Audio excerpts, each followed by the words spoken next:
So in lesson 1 of Exploring Audio for Music Teachers, we're going to cover some basic terminology. This is just a series of terms that you'll come across while doing sound, talking to other sound people, and just for you to gain a better understanding of how to use all this equipment. First thing we're going to talk about are mixers, also called mixing boards, sound consoles, audio consoles. There's lots of different terms, but they all are referring to these pieces of equipment in front of us.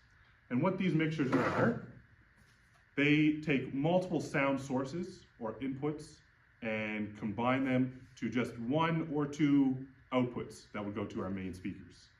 No matter their size, they all serve that same purpose of combining sources to one or two outputs. On each mixer, you have what we call channel strips. And a channel strip is just a series of controls for each channel on the board. Whether it is a small 4-channel board, or 12-channel, or 32-channel, it's just a series of channel strips, and each one of those is for each individual input. On each channel strip, there's a couple important controls that you'll need to know. The most important is your gain, often found along the top of the channel strips. The gain controls how much signal is coming into the mixer. So that's your signal that is getting drawn from your sound source, like a microphone or an instrument, and how much of that sound is coming into the mixer.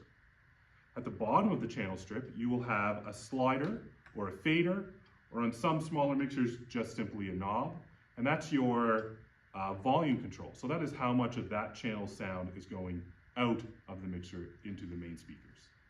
On the back of every mixer, or sometimes on the top, you will have your outputs. So every main output is what the inputs are being directed to, and those are being sent out to your main speakers or your front of house speakers. Also on every mixer, you have what's called auxiliary sends or auxiliary outputs, or sometimes monitor outputs. And those are other outputs where you send signal to other speakers or other devices to manipulate the sound, like different off-board effects. But one of the main purposes for those are to send sound to monitors. And we'll get a little more into stage monitors in a different lesson.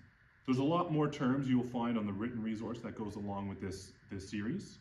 But I just want to touch on those basic ones to get started on these mixers in front of me.